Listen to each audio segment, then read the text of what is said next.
L'Europe change la législation en matière de composition des huiles alimentaires. Désormais, les huiles végétales peuvent contenir jusqu'à 10% d'huile de vidange. Pour l'Europe, il n'y aurait pas de risque pour notre santé. Malgré l'opposition de 19 pays européens, un nouveau maïs OGM, le TC 1507, va être autorisé à la culture dans l'Union européenne. En fait, la planète Terre est en train de devenir une poubelle. Tout le monde a entendu parler de ce 6e continent, d'espèces de trucs en plastique là, qui tournent aux alentours du nord-est du Pacifique. Voilà, c'est pas tolérable. Ça n'est pas tolérable, c'est dangereux pour la santé humaine, c'est terrifiant pour la planète qu'on va laisser à nos descendants. Donc ça, je crois que de plus en plus de gens ont commencé à prendre conscience de ça. Et ça transcende tous les clivages.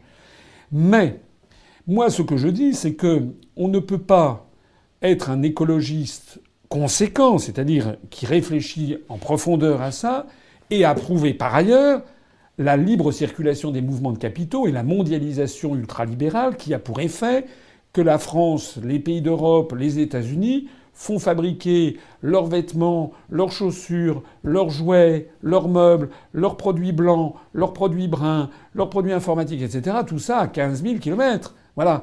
C'est-à-dire qu'en fait, on a des productions de gaz à effet de serre, on a des productions qui se situent à l'autre bout du monde dans des conditions sociales et environnementales épouvantables. Voilà.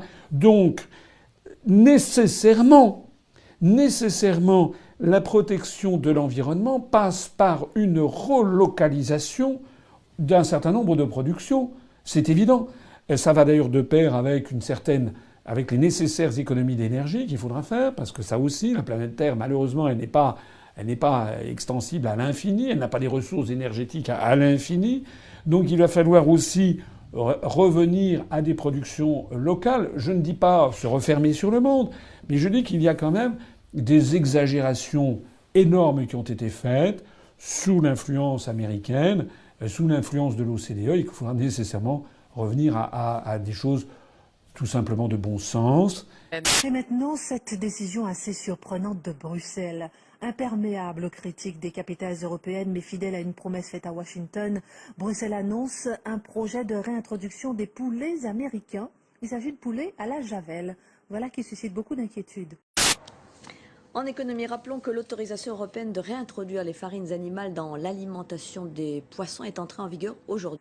Depuis hier, un règlement européen autorise des taux plus élevés de résidus de pesticides sur les étals, une hausse spectaculaire pour certains aliments.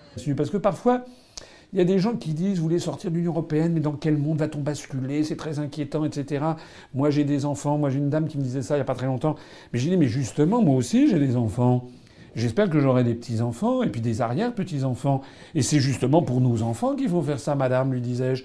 Parce que c'est justement la planète qu'on est en train de leur laisser, c'est une planète qui est complètement dévastée par une idéologie économique qui est en train de nous mener au désastre. Donc il faut revenir à quelque chose de beaucoup plus raisonnable. Ça passe d'ailleurs aussi par une amélioration des pratiques culturelles, revenir à des pratiques culturelles plus ancestrales si nécessaire, cesser de foncer vers l'agro-business, revaloriser le beau métier, le beau nom de paysan, qui est un nom.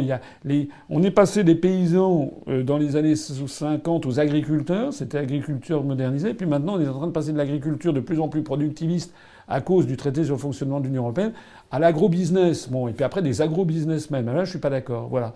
Tout ceci, et ça fera partie d'un paquet conséquent. Et c'est la raison pour laquelle un écologiste conséquent doit justement vouloir sortir de l'Union européenne. C'est absolument indispensable. Le commissaire européen Günther Oettinger a prévenu ce lundi que le gaz de schiste serait à l'agenda européen.